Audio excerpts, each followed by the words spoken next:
You know when you find that perfect partner for your business, the person you say, shit, where has this person been all of my life?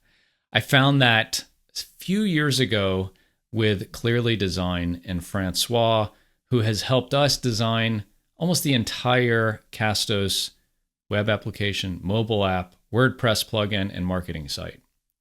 I think that, the old saying that software is eating the world, I think it's never been more true, right? Software and AI are getting easier and easier and easier to build and cheaper and faster.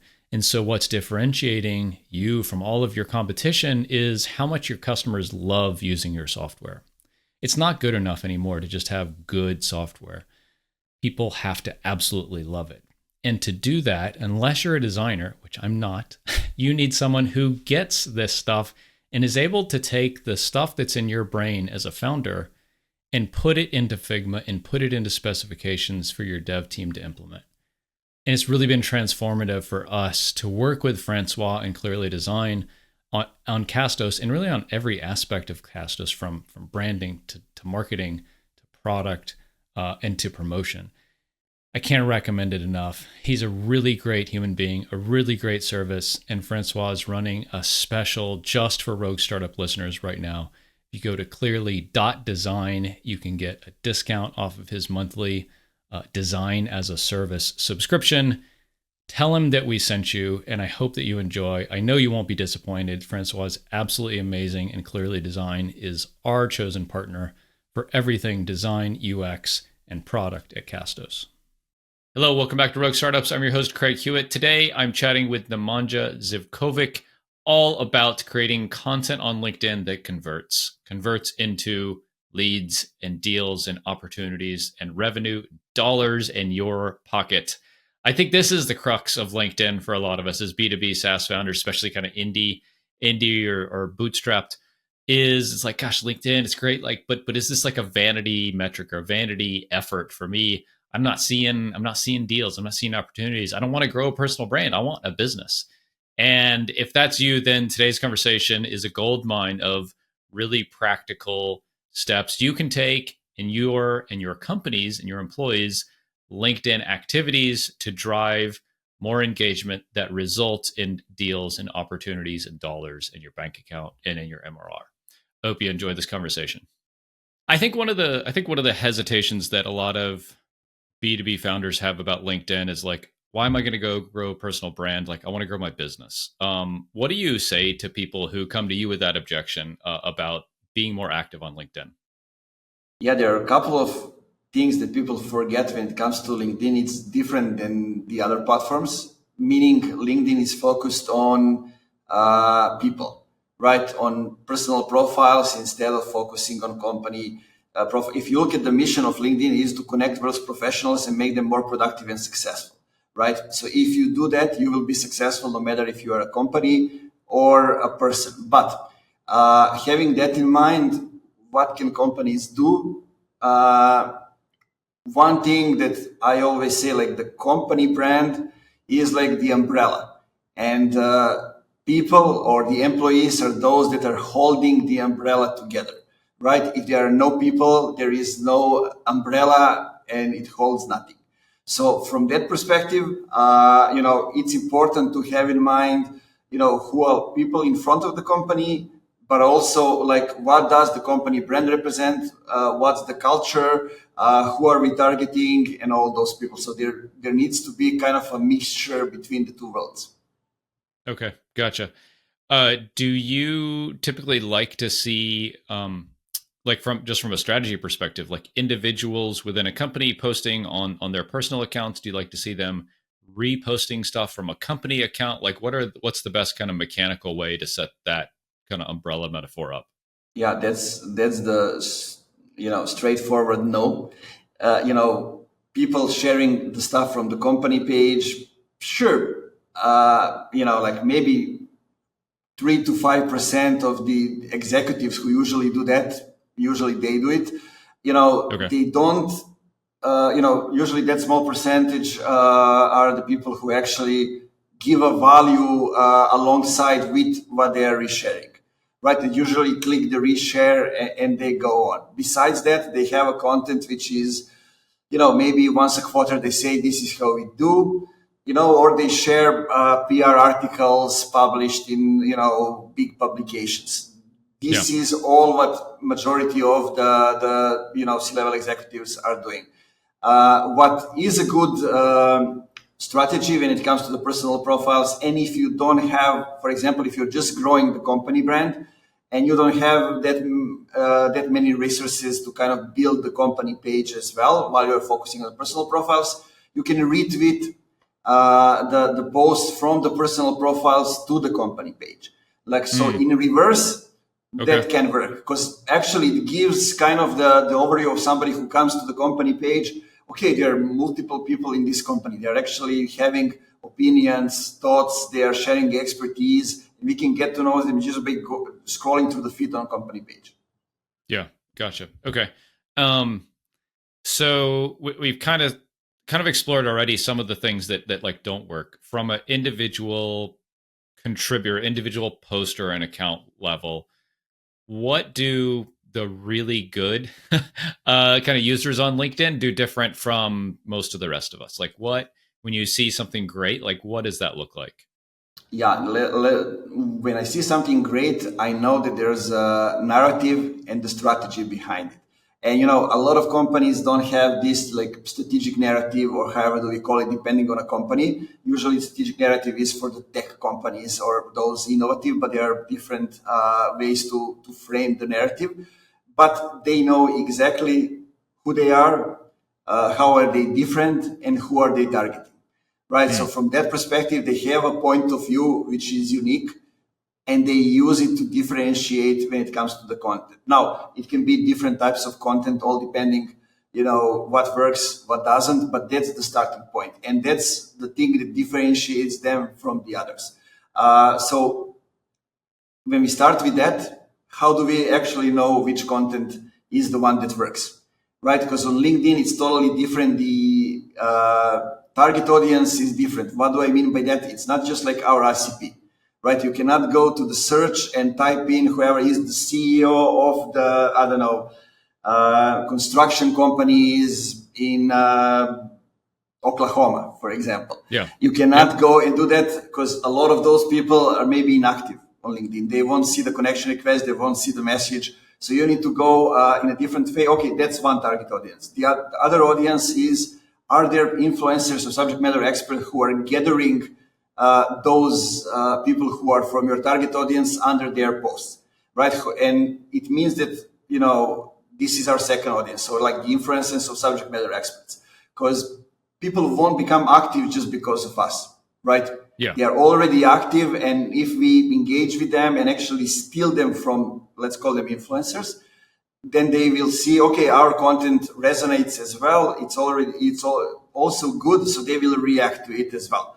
And there's a third audience, which is important one. And those are people who hold the media, podcast, news portals, whatever it is in the industry. So they can give us the visibility, the PR moment, and the awareness. So those are kind of the three different groups with whom we need to engage. And there's a fourth one, which is our peers.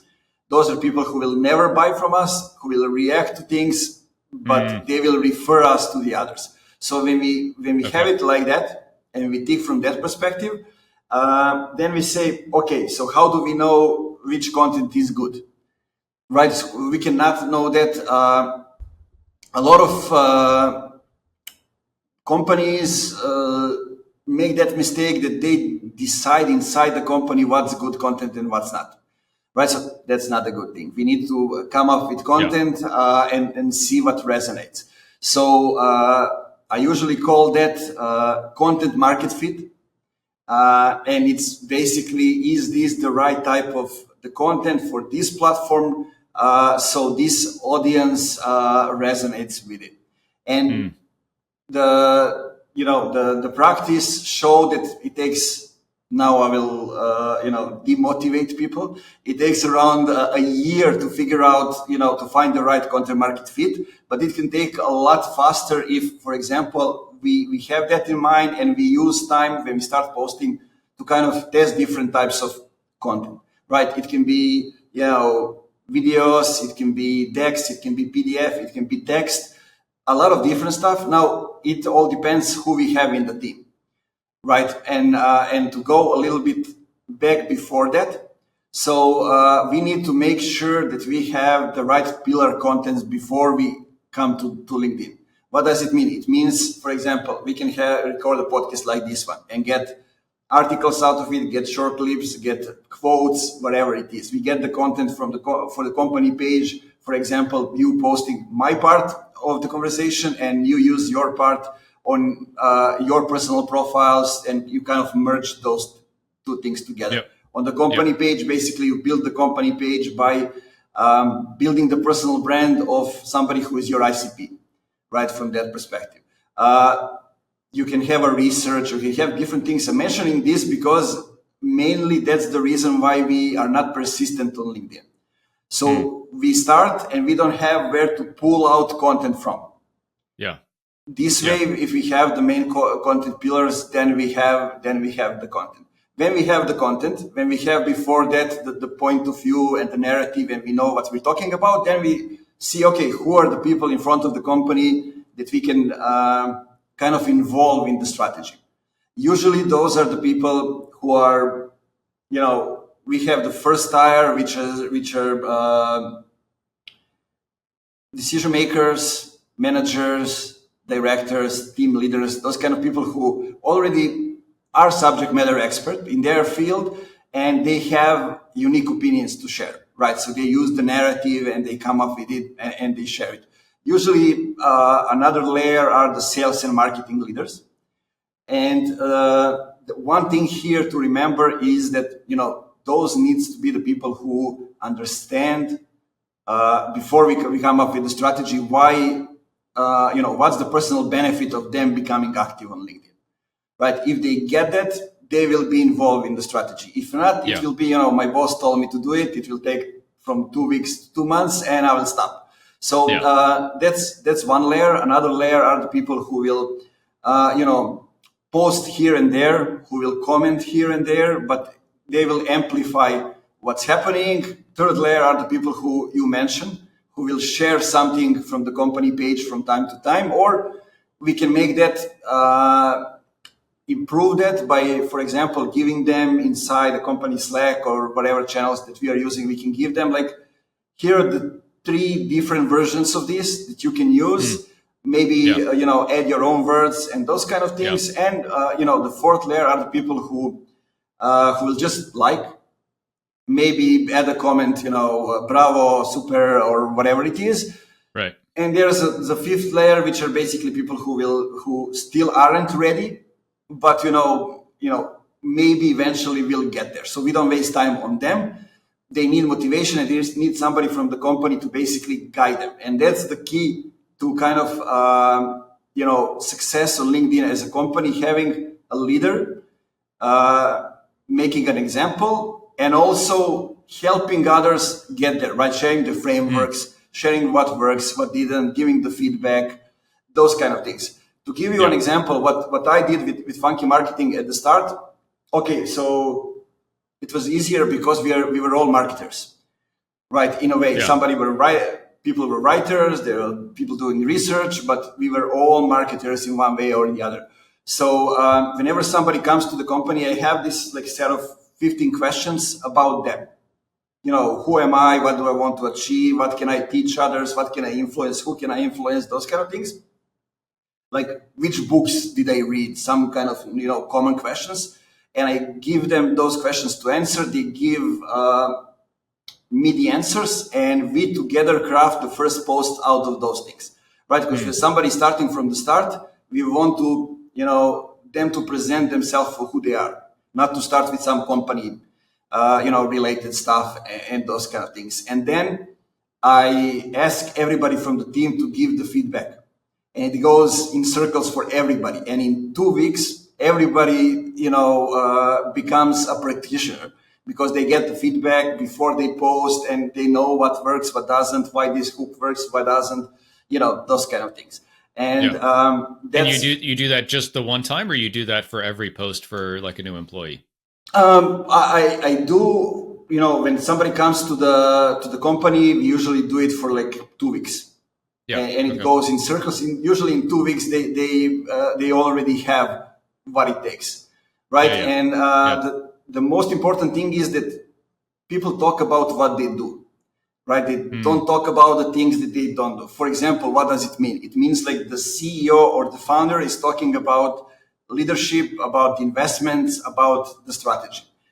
CEO is talking about processes, about setting up the company for success from that standpoint. CMO, of course, is talking about marketing, about strategies, about those kind of things. Copywriter is talking about psychology and writing.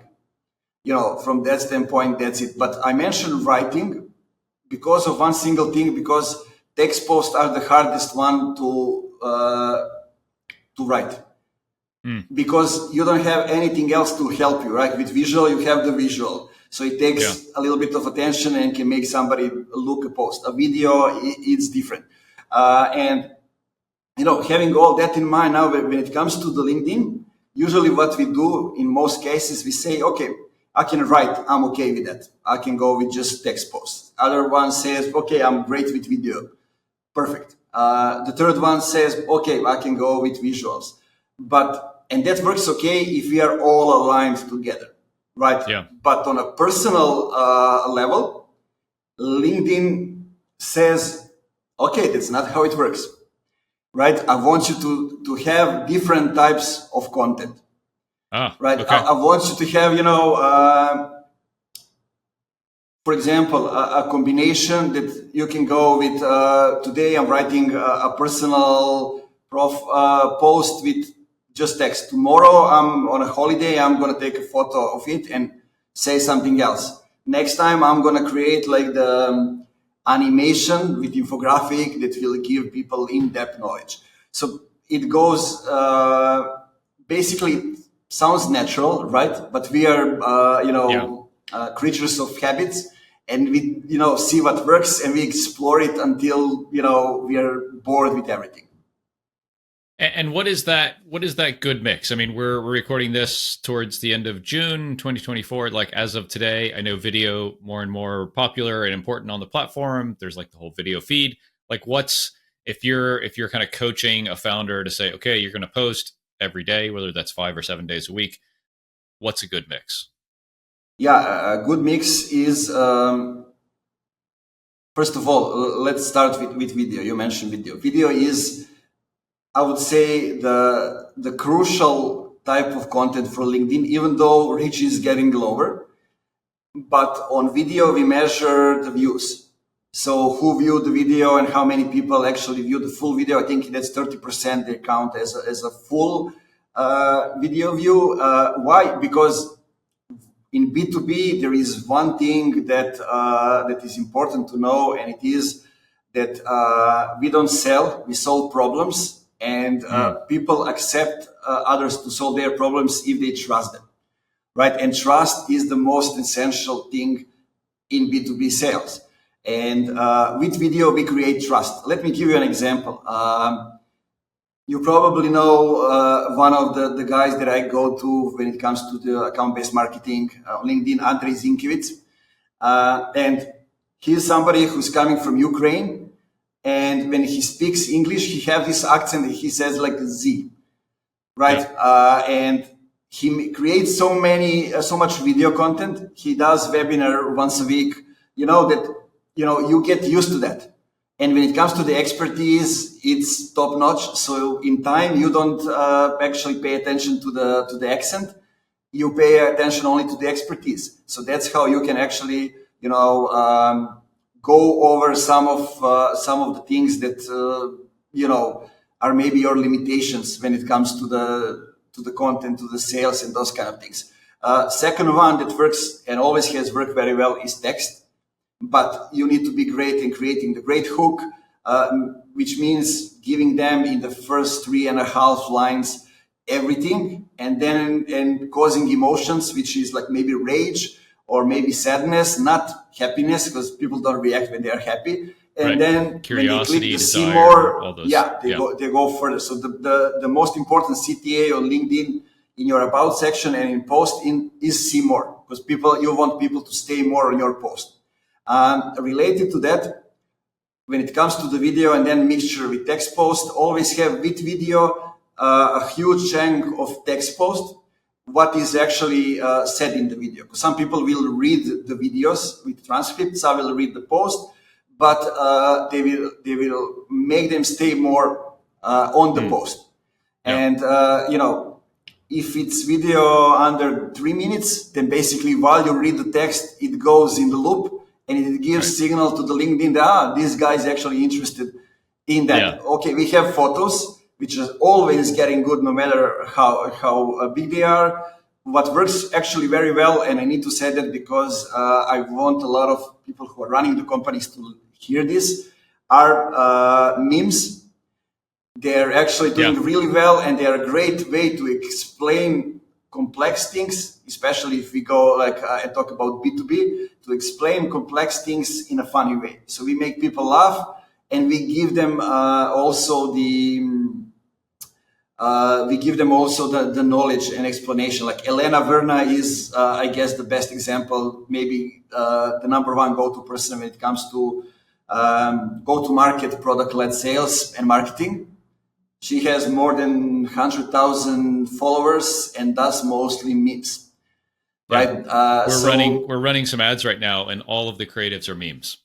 Yeah. Because especially in the second layer, you have like first layer when it comes to the cold audience, but the second layer when you want people to get engaged, you go with memes, right? Yeah. GIFs are also good, but I like to use them in the comments, especially, one good thing to advise is creating your own GIFs. I'm doing this or I'm doing this if the post is not good or something like that. And then people remember you, right? And basically, going a little bit further, okay, those are like the types of content. But if we go and talk about what should we post, like first tier is usually talk about, what we are selling. So it's the product or it's the service, and what are we doing about it? Especially in the service-based businesses, it's extremely important to go to the social before the search, because what's coming from Google, if we go to the PPC, it's usually spam and it's not worth it. So you need to go to the communities, to the social before people have the intent and, establish a real estate in their hearts and in minds that when, they say, okay, I need to go to somebody for this, they go to that person or they go to you. So that's important to know and start from that perspective. And having that in mind, the second thing is, what comes after the product is results, right? Success stories, testimonials, who are we working with, how are we doing? The third part is always then the processes. How are we actually achieving those results? How are the things going? Then we have the point of view, of course. How are we different than the others? And then we have the fifth tier is actually, talking about the things outside of work that are actually connecting us with other people.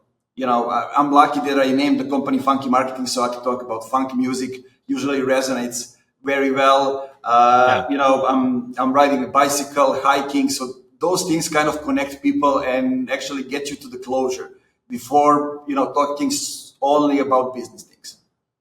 Yeah. Gotcha. Okay. So I think it's good. So kind of variety of topics, a variety of formats. I think one of the big questions and kind of hesitations in people's mind is like, okay, I'm posting, I have people engaging with my stuff, but I'm not seeing dollars in my pocket, right? How do you effectively kind of bridge that gap from like content and engagement to conversations and sales calls and close deals?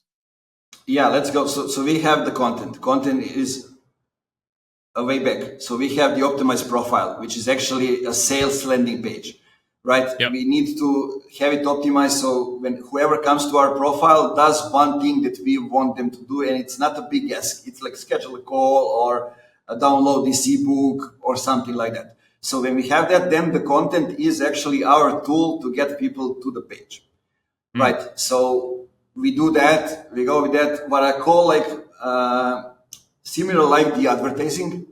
is the engagement. Engagement is the fuel that actually makes the LinkedIn work. Because, Yeah. we mentioned mission of LinkedIn, connect the world's professionals, right? So we need to engage, want it or not. And when I say engagement, I mean comment on the post, couple of posts before we post on our profile. Then comment a couple of times after we post. So not post and ghost, but continue the engagement. Then also turn on notifications. We mentioned like a couple of people who are subject matter experts or they are influencers. Turn on notifications, see when they are posting. And then you know in which time you need to be on the platform and engage. Be the first in the comments, but give value, like the insights, huge chunk of post, or just say, like I'm 10 years in the industry and what you say is actually bullshit. It doesn't work that way.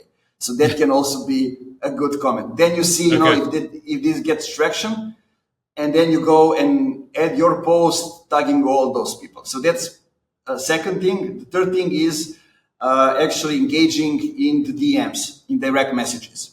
A lot of people forget that part, but it works the same way as the commenting. If you are engaging with people in your inbox, basically you will see more of their content and they will see more of your content. So from that perspective, you need to take care who are you also engaging with in your inbox. What I like to do, if we have a good content and I send content requests to the people, I like to connect with them without sending a message with connection request, just blank, so I don't eliminate myself.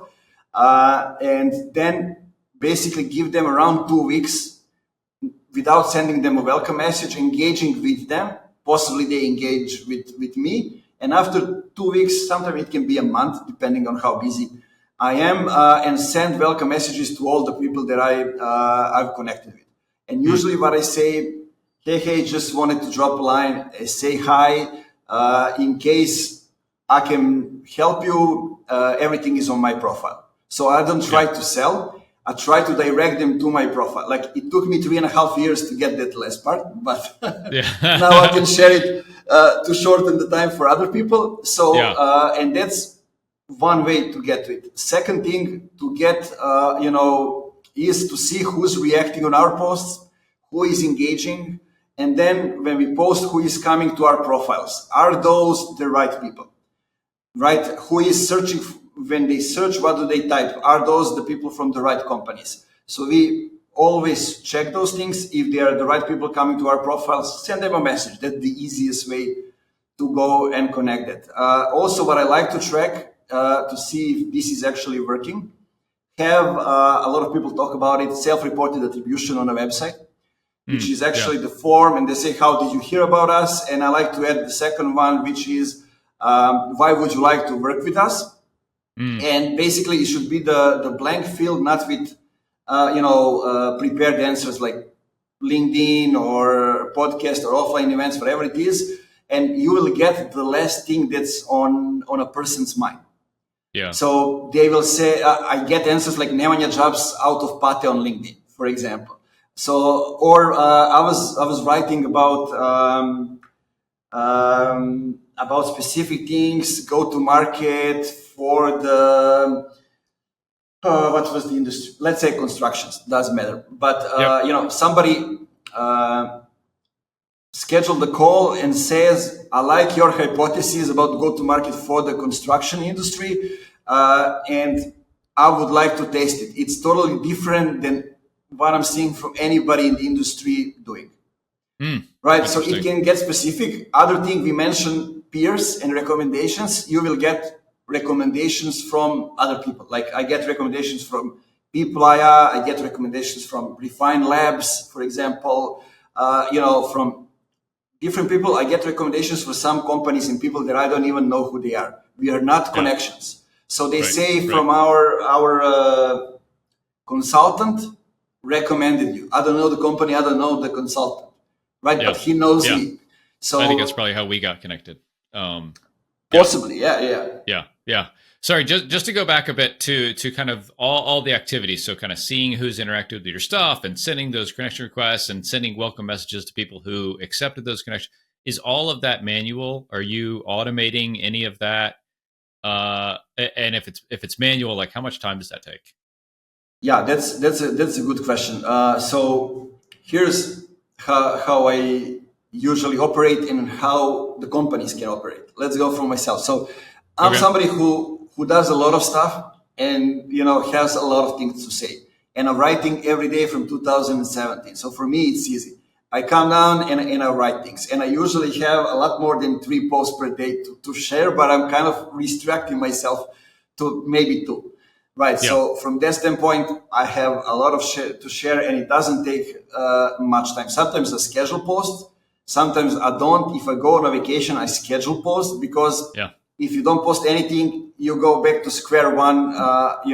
After the vacation, LinkedIn works like that, unfortunately. So that's it. I don't automate the welcome messages, but what I do, for example, I use Lead Delta, which is the tool that works like Chrome extension, and it's kind of like a CRM for LinkedIn inbox, improved with tags, with a lot of stuff. And basically, I can create a template message and I can send to 25 people at once. That's like not breaking any LinkedIn rules and those kind of things. And I usually say PS in that message. This is not automation or AI. This is just me not wasting time on sending the template message to everybody. And it Yeah. actually, gives people, gets them to smile and, creates the engagement. So, Yeah. but if you look at it as a company, and if, for example, somebody who is listening is a marketer that likes to involve the C-level executives and those kind of things, I usually get the C-levels to like an hour a month when we prepare the questions, when we prepare the topics, and I get the content out of them. It can be video, it can be transcript to the text, it can be anything. I give them to check the post, whenever they comes the time for them to post. I usually like for them to post, but we prepare the post and, tell them now go through it and add your little spice to it. Right. Right. Right. So Yeah. that's kind of one thing. But one second thing that cannot be automized is engagement, because Yeah. like they know their stuff, we don't know their stuff, so they need to be the one who are engaging. And from the start, what I like to do, I tell to the people, create a post for like let's say you start with 3 posts a week. That's kind of like 12 posts per month, 36 posts per 3 months. Write 36 posts and then start posting. Schedule those posts and then start posting, because you won't have a pressure. What do I need to do tomorrow? I need to post. I don't know what I'm gonna Yeah. do, and then you just stop, right, at Yeah. one moment. So it makes it easier psychologically, and then it takes like, I always say, like 12 minutes to 30 minutes a day when you come to the LinkedIn. So you have notifications, you check who posted, you engage with them, you return the engagement from the previous day. You see who have visited your profile, and if they are the right fit, you send them messages or connection requests, and you post. Yeah. So and then you go the next day. When are you sending connection requests? That's always a good question, and maybe spend more time to connect with people. You go out to throw garbage.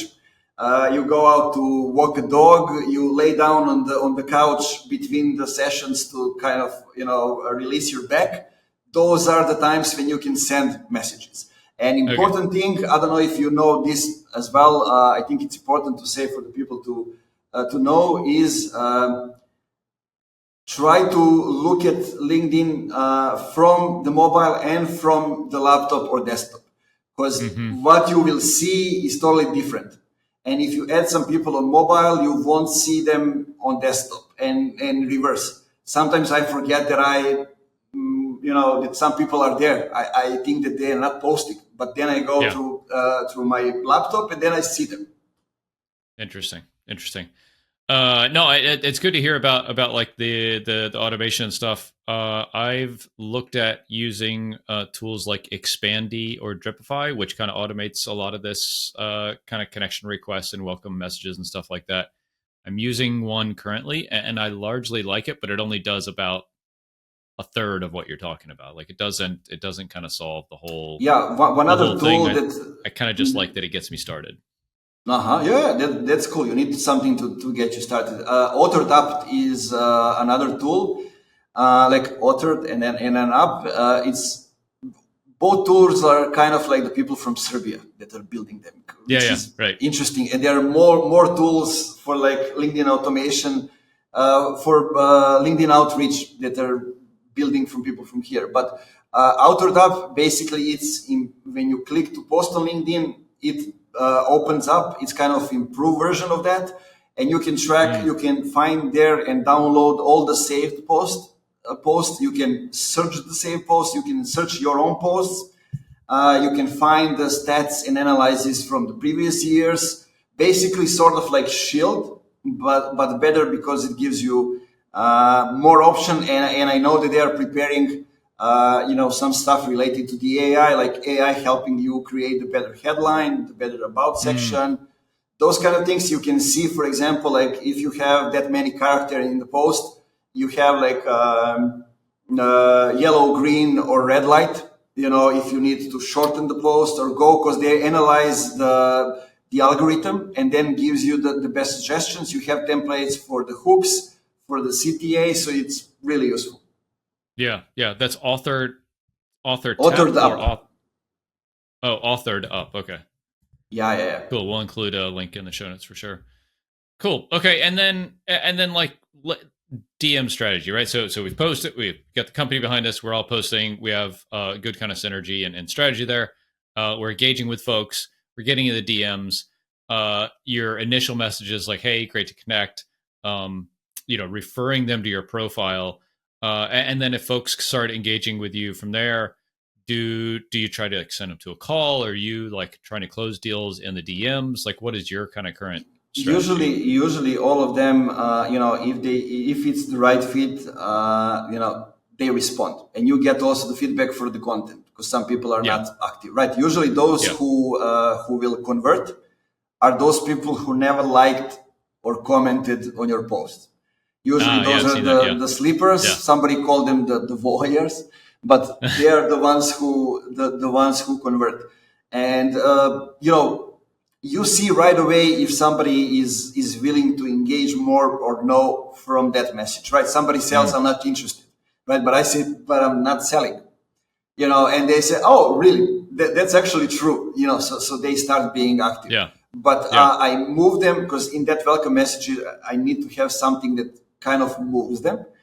And one thing that's actually important is like acting like human, being relaxed and being you, because there are so many people spamming others that, people have that guard, like they are ready for the punch when they get the message. So you need to get out of those things. A lot of people won't respond, but they keep reading the posts, right? And those kind of things. So, maybe it's not the right time, or they are not in the right position, or whatever it is. But so what I like to do, at least once a year, kind of catch up with people. I use like a month to kind of send messages. Now I have like around 16,000 connections. I like to send message to each one of them, and say, just wanted to see what's new, what's old, those kind of thing. And then if they didn't respond to the welcome message, they feel ashamed, sort of, or bad, maybe not ashamed, but feel bad, and I totally forget about it, or these kind of things. Or in the meantime, if they change the position, and you are the first thing on their mind, because they'll see you every day in your feed. Because if you post like 3 times a week, they will see you every time they log into LinkedIn in their feed. So it works like retargeting. And basically, so they will go out to send you a message to kind of schedule a call or whatever it is, and then they will see the welcome message. And then you are, in advance, because, they didn't respond to it, right? So another small thing, but actually meaningful. And what I usually do, I have on my profile, like the CTA is schedule a call. So whenever somebody is ready, they can go. There's the CTA that goes along wherever I post. They can see my headline and they can actually see the link to my Calendly where they can schedule 30 minutes call so we can get to know each other, right? Yeah. And usually I start from that, but a lot of times it got to the people coming to my profile and I see who they are, right? A lot of people don't realize that I can see with paid LinkedIn, I can see exactly everybody who comes to my profile, right? So I send them a message when I see a couple of people from the same company. That's how it goes. Like, recently a huge 1.5 billion company, I saw 3 people coming to my profile and I send all of them a message. And sending, okay, I see two are colleague also visited my profile, those kind of things. Yeah. And they say, yeah, we were checking you out, and like one of them will send you soon a message. We want to work with you on influencer strategy, for example, cool, or something like that, and it happens inbound. Yeah, awesome. I love it. I mean, this has been pretty intense and a lot for us all to kind of consume. I think it's like a good natural place to wrap up, but I'd like to ask like one thing from your end. Like if someone leaves this conversation and just does like one thing really well, what would that be for you? Like what's the biggest indicator of success for you on LinkedIn? A success. I will say what's the indicator of success, and I will say the second thing, what are like the 2 steps that they need to do to kind of get there if they didn't start right. So indicator of success for me is, getting my ICP come to me inbound, right? So that's saying they come from LinkedIn, they come from the podcast, from those things where I'm investing my time, right? From the content. If they say we come from Google or you're the big name in the industry, something like that, I know that they have no idea and they found on Google. So I want that, and that tells me that my efforts are actually getting results. Also, one other thing besides that is, people typing Nemanja Živković and coming to my website. It actually happened in the second year of Funky Marketing, that I saw in Google Search Console, like Nemanja Živković as the keyword. So it doesn't happen to a lot of people. I was like, okay, it actually means something, because we closed more than 40 clients in the first year of when I founded the company on LinkedIn. Reach was much bigger, it was much easier. So it's not only what we did, but LinkedIn was also easier. And what I recommend to people to do right away is look at their profile and see if it's optimized per conversions, just like they will create the landing page for PPC. So look at from that perspective. And then also, if you are not already active on LinkedIn, start engaging with other people in the comments. That's it. You don't need to post ever on LinkedIn, because every comment is also, a post. When I say engage, I mean add meaningful comments, insightful, that actually means something. And trust me, that will get you noticed. You will grow your follower base and you will get the right people check out your profile, and then it's up to you what you're going to do next. Yeah. Awesome. This is great. We'll include a link to your LinkedIn profile in the show notes in the description below. Is there anywhere else that you would like folks to connect with you? Yeah, maybe Funky Marketing Podcast on any podcast platform. That's also a good thing. There are around 200 episodes, 190, awesome. 96, 97, talking about all these things and much more. Yeah. So yeah, that's it. If you have any questions, feel free to drop me a message on LinkedIn anytime. I'm always happy to respond and help if I can. Okay, awesome. Thanks so much. Thank you.